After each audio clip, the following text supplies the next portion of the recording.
Bismillahirrahmanirrahim. Assalamualaikum warahmatullahi wabarakatuh.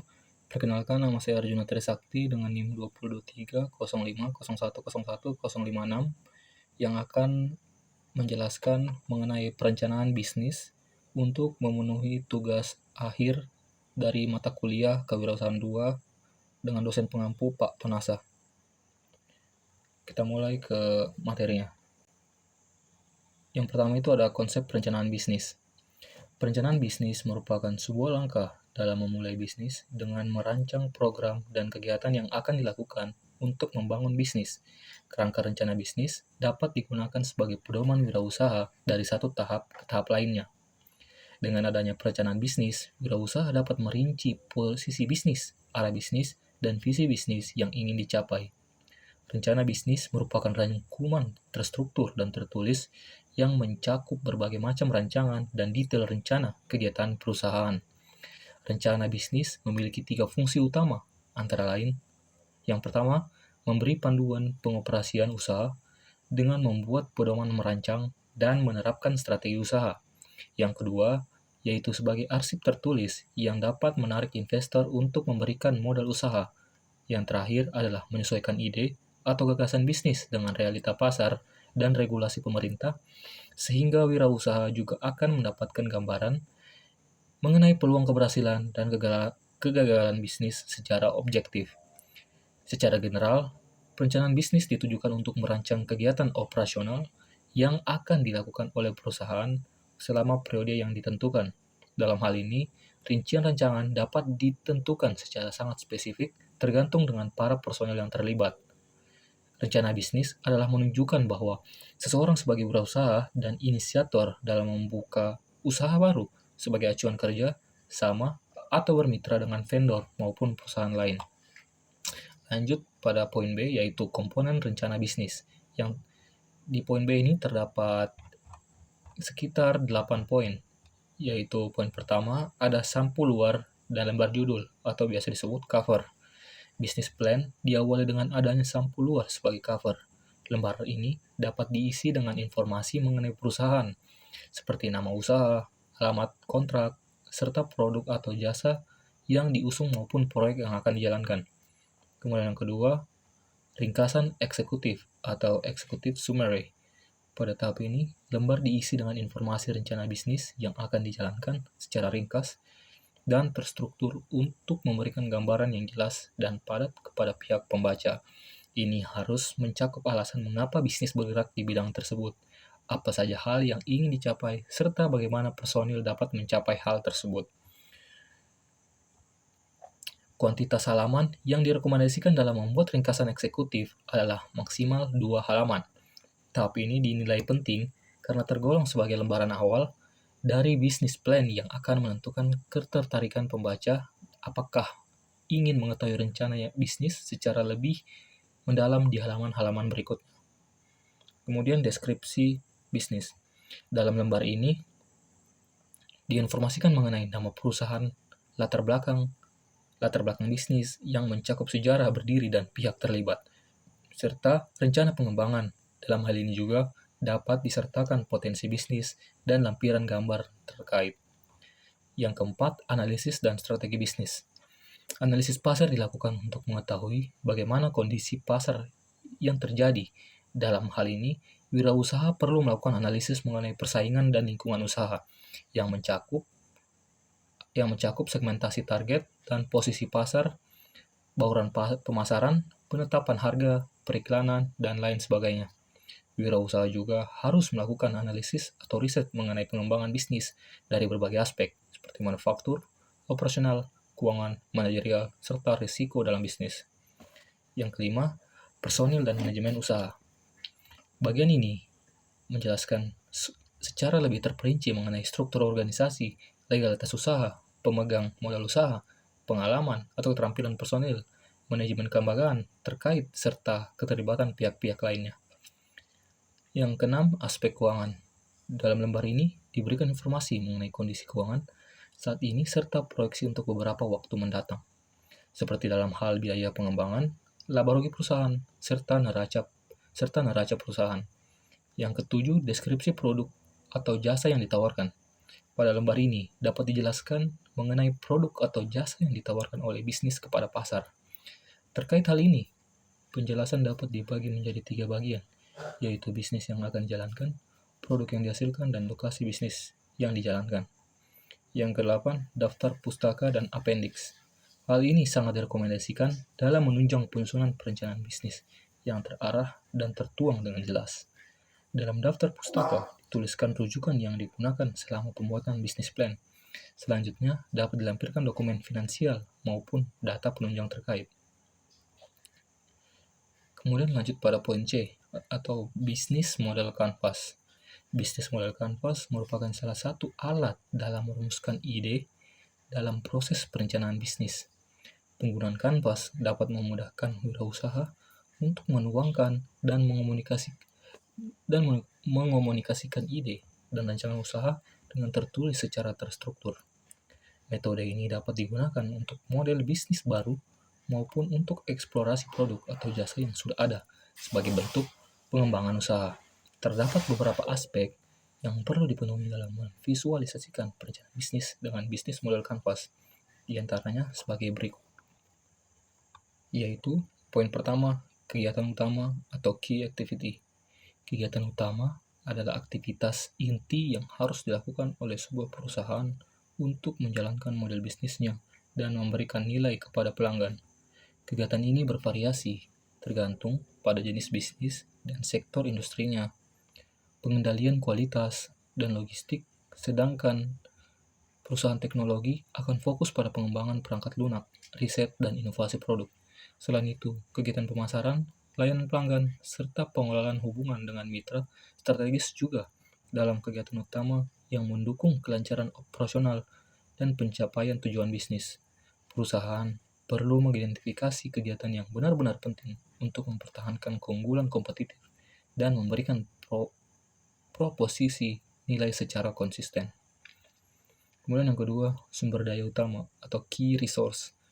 Sumber daya utama mencakup segala hal yang dibutuhkan oleh perusahaan untuk menciptakan dan menyampaikan proposisi nilai, menjangkau pasar, mempertahankan hubungan dengan pelanggan, dan menghasilkan pendapatan. Sumber daya ini bisa berupa fisik seperti pabrik, kendaraan, atau teknologi intelektual seperti paten, merek dagang, dan basis data pelanggan. Sumber daya manusia berupa tenaga kerja dengan keahlian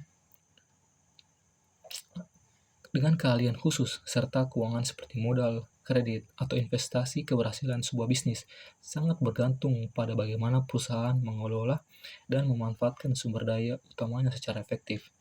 Sumber daya ini tidak hanya mendukung kegiatan operasional sehari-hari, tetapi juga menjadi landasan bagi pertumbuhan dan inovasi jangka panjang.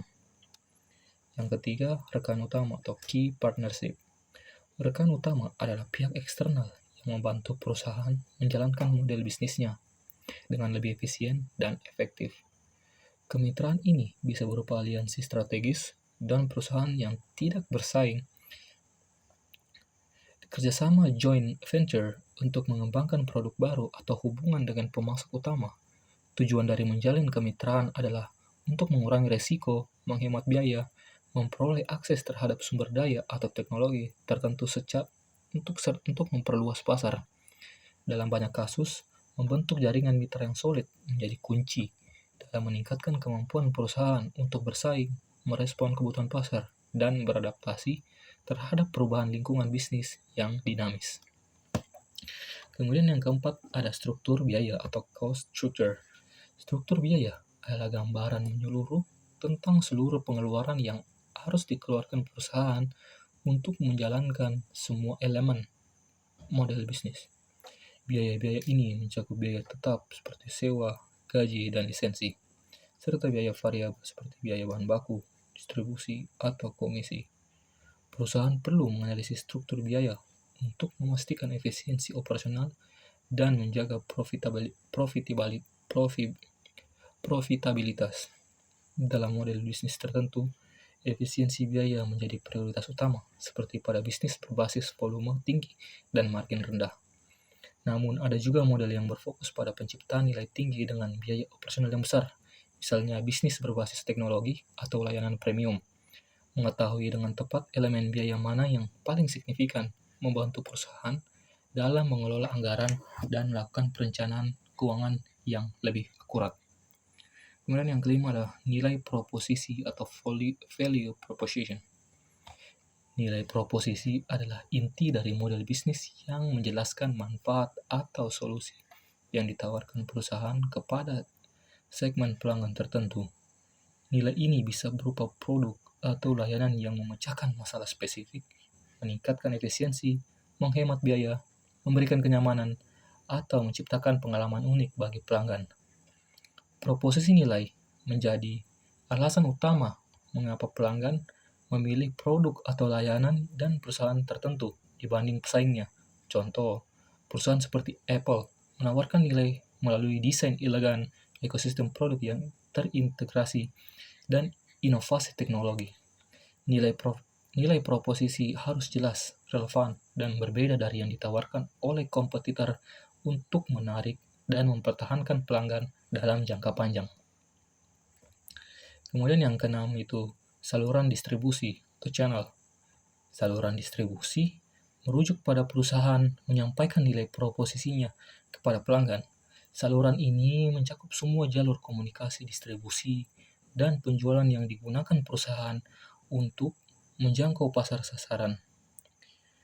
Saluran bisa bersifat langsung, seperti penjualan melalui toko sendiri atau situs web, atau tidak langsung, seperti melalui distributor, agen, atau toko retail. Penting bagi perusahaan untuk memilih saluran yang paling efektif dan efisien agar produk atau layanan sampai ke pelanggan dengan cara yang sesuai preferensi mereka. Selain itu, integrasi saluran online dan offline juga semakin penting dalam era digital untuk memberi pengalaman pelanggan yang konsisten dan memuaskan. Yang ketujuh, hubungan pelanggan atau customer relationship. Hubungan pelanggan menggambarkan cara perusahaan berinteraksi dan membangun kedekatan dengan segmen pelanggan. Seperti hubungan ini bisa beragam, mulai dari hubungan pribadi, layanan mandiri, komunitas pengguna, hingga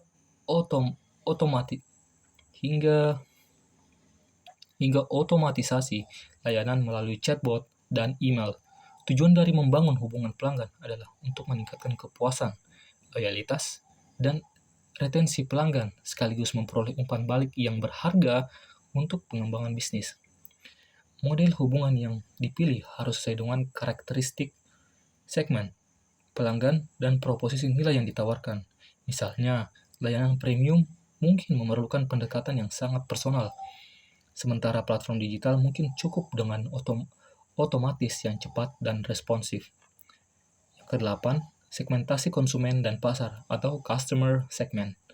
Segmentasi pelanggan adalah proses mengidentifikasi dan mengelompokkan pelanggan ke dalam kategori yang berbeda berdasarkan kebutuhan, perilaku demografi, atau preferensi tertentu. Setiap segmen pelanggan memerlukan pendekatan yang disesuaikan dalam hal nilai proposisi, saluran distribusi, serta strategi pemasaran dan pelayanan. Perusahaan bisa menargetkan pasar massal, ceruk pasar, atau bahkan mengadopsi pendekatan multi-segmen tergantung pada skala dan tujuan bisnisnya. Memahami dengan baik siapa pelanggan utama dan apa yang mereka butuhkan menjadi fondasi penting untuk menciptakan produk yang relevan, membangun loyalitas, dan meningkatkan daya saing di pasar. Kemudian yang terakhir yaitu saluran pendapatan atau revenue stream.